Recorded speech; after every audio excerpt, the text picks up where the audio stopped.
What is up, Babylonians? Dan was here, and today we have been contacted by Pixel Jam, asking us to take a look at their upcoming update for Chimeric's roguelike ARPG shooter, Nova Drift. So first things first, so we did actually receive this key for free. So what does that mean? Well, as I said, we didn't pay a single penny for the actual key itself. But that doesn't mean that we're going to put any less effort into looking at this video, or looking at this game, sorry, creating this video, and it's not going to influence the way that we see this game. If there's anything bad in the game that we believe, then we're going to talk about that, we're going to point that out, obviously looking at the good points as well.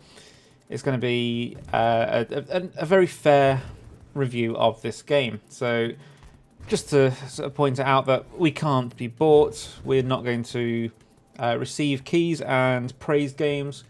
We're going to give a fair review on every single one of them. So hopefully this is the start of something big, because we are receiving a few keys now for different games, but this is the first one we're going to take a look at. So as you can see, there's some gameplay in the background.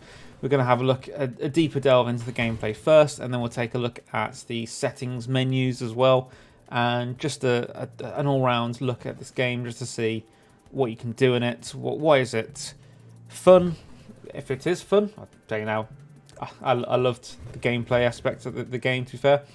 But yeah, so without further ado, let's get into it.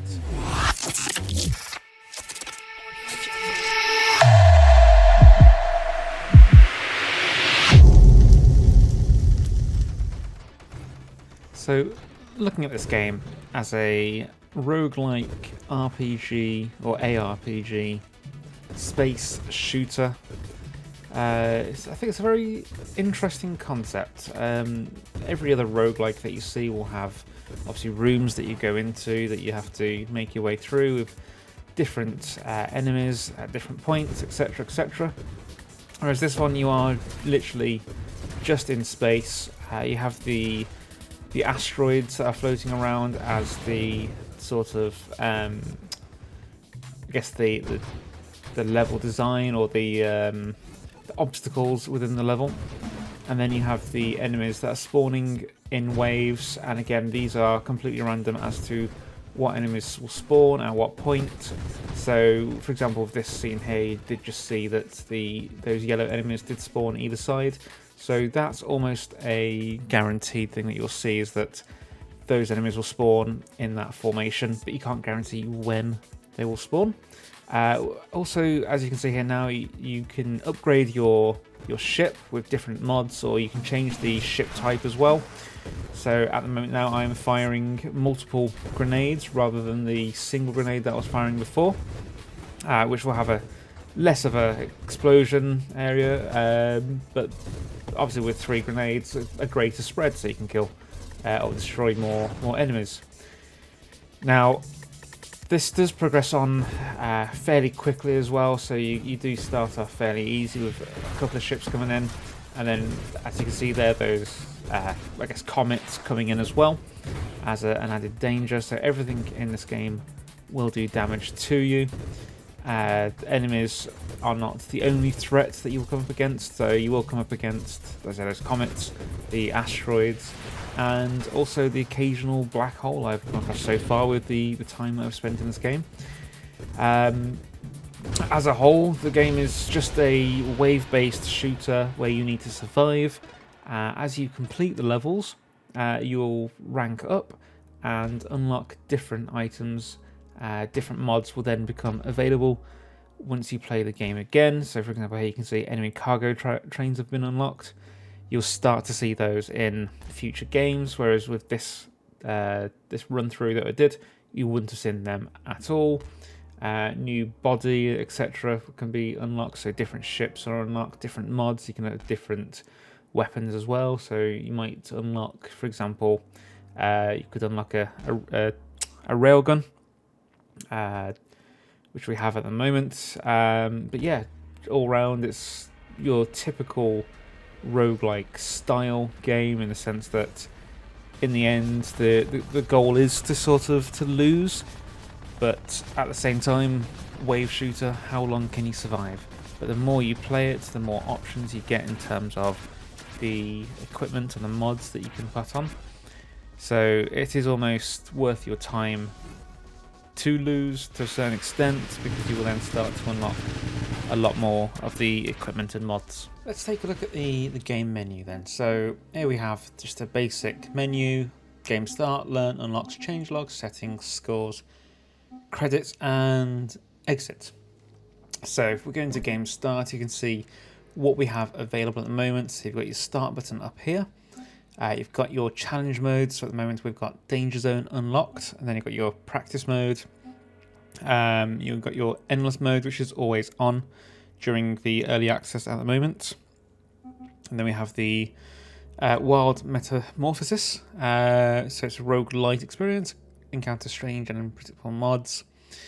Then you've got other ones here which we haven't got unlocked at the moment. So these will be added in a future update. So draft, boss rush, and daily challenge. So those are the things that are going to be coming at some point in the future. Now, along with these, I believe we can unlock some of them. So yeah, once we accumulate score, so the more we play, the more we will unlock. But we'll have a look at the gameplay shortly. So if we go into learn in here, this is just going to teach you how to play the game. So for example, teaching you what evolution is, what the XP orbs look like. So you'll be picking up these and you'll gain experience from that. Showing you about your gear, just to say, it's just a quick I guess tutorial on the game, as opposed to one of those tutorials where you play through it and it teaches you as you play. Even though it still does that, it'll still give you tips and hints on what to do. So don't worry about that. You don't need to read through this. It is pretty self-explanatory as you play as well. Yeah, so it's nice to have that anyway, just so you can have something to read. It's like the manuals of old, but obviously just on the game itself. If we click back out of that, you can look into the unlocks now. So the unlocks are quite in-depth, I find. So the features up here, you unlock these as you play. So all of these were locked when I first installed the game, but then enemy cargo trains, hyper boost power up, and the extra rerolls I've unlocked so far. And there's 2 more for me still to unlock. The challenge mode as well. Again, these will unlock over time, and then you have like the gear as well. So as you play through, you'll start to unlock the gear, so you level up as you play. So it is almost beneficial for you to actually to lose on this, because that's when you actually get the levels through, and when you'll start to unlock each of these gears. And then you can start to unlock different mods as well. I've got different mod trees, and you can see, so if you were to pick up the ally, you can then pick up the next mod, which would be either evasion or nanotech reconstruction, and from there it would move to the next one as well. So you can see that each sort of level 1, I guess, mod will have a second mod and then a third mod that you can move into, depending on the path that you choose to take. And there's a few of these mod trees as well, and then we go into the super mods, which we don't have any unlocked at the moment, but we will be playing through some more to try and get all of these, or a few of these at the very least, unlocked, and we can pop out some gameplay video of that as well in a future video.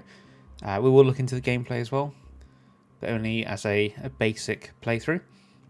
But yes, you got the wild mods as well. So all of these are unlockable, or selectable, should say, in the game, and these are all what we have currently unlocked as well. Next up, you have just the change log. So if there's been any updates, you can pop into here and have a read, see what updates there are. So once the new update for the enemies comes out, this will have all the details that you could ask for. And then we go into the settings.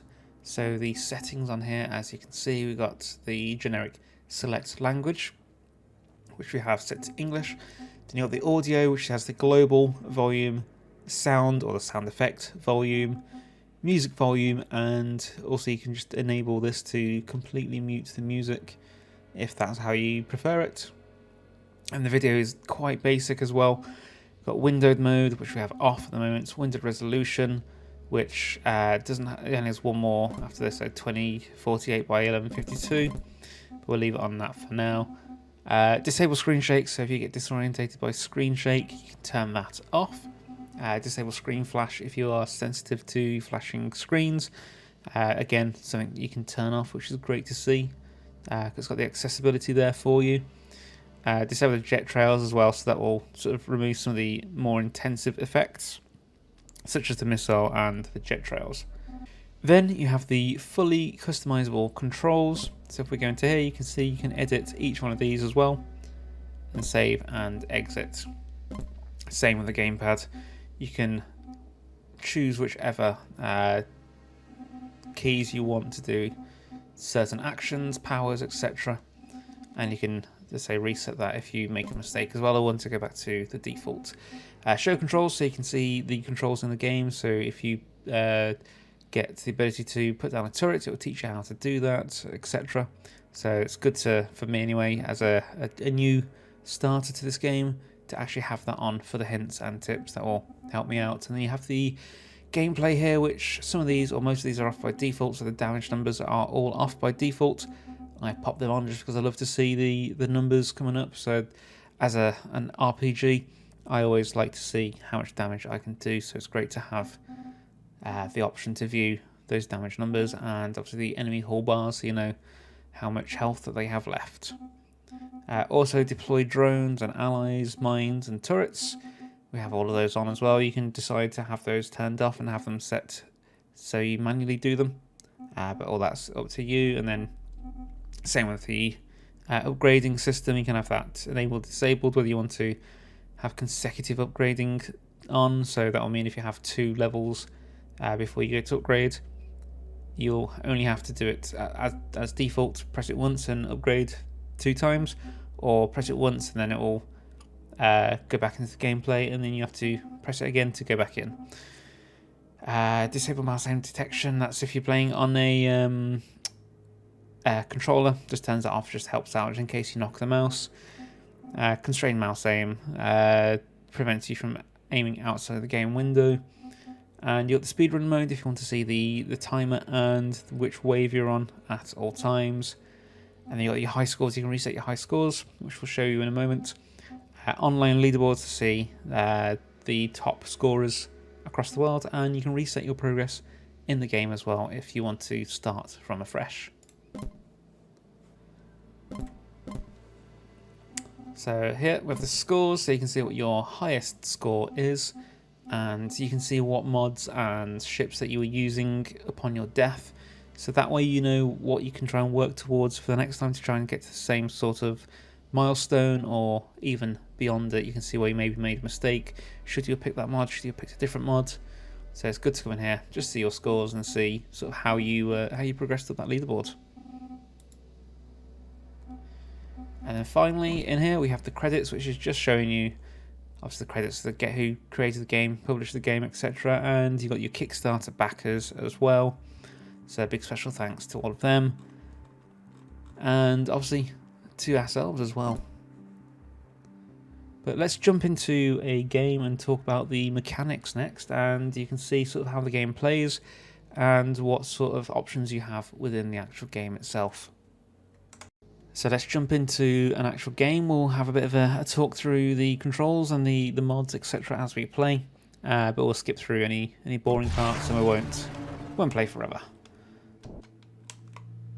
So it's almost a 3 control scheme. You've got the right analog stick to move your ship around, and then you've got the left trigger to boost, and then your right trigger to shoot, and it shoots in the direction that your ship is pointing initially at the very least.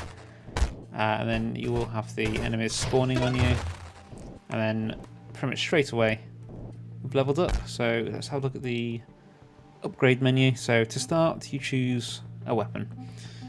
Now I think we'll go with grenade for now, because I do know that that's quite a powerful one. It can be used quite effectively. But yeah, as you progress, more and more enemies will come in. We have got this on the, I forget the name of the mode now, but there's more enemies will spawn, and they'll spawn faster. So it just means that we'll progress that a little bit quicker, but also most likely lose a bit quicker as well.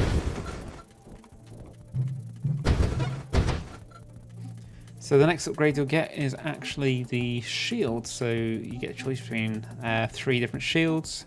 At the moment I have the Shockwave Temporal and the Warp Shield. So we're going to go with the, let's go Temporal. I've never actually gone with the Temporal personally. But we'll give it a go and see what happens. As you saw there as well, there was some, I believe, comets coming past. So they're an added sort of threat in the game for you. So it just sort of gives it that extra element of danger as well as the enemies and the asteroids.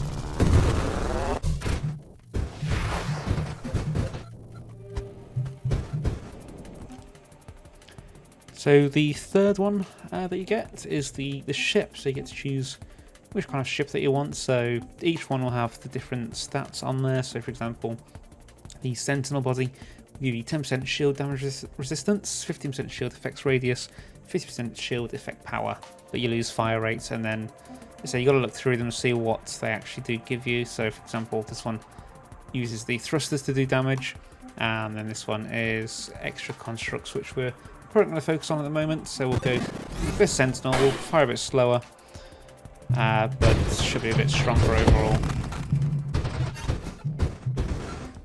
And now we're into our first actual mod choice. So you can actually change gear. So it does give you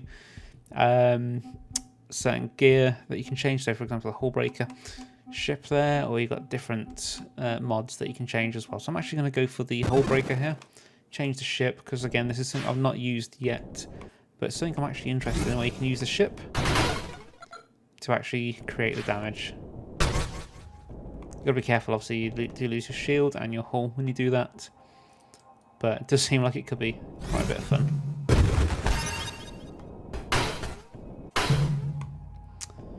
As you can see, you can actually go through or off the screen, and it will pop you on the other side. So very similar to other games if you've played Snake on the Nokia 3310. You could go off the screen and it'll put you on the other side. Pretty much exactly the same as that.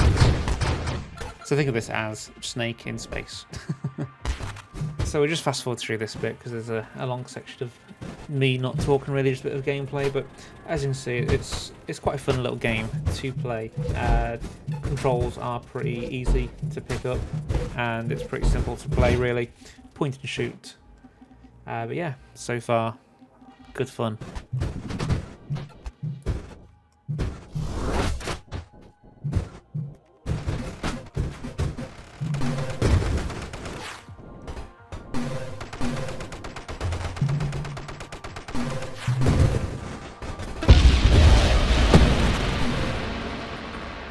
There we go, that's just a quick run through anyway. Didn't want to survive too long, didn't want to sort of make this section just go on forever and ever, but as you can see, so we've got 49 unlocks remaining, we're rank 10.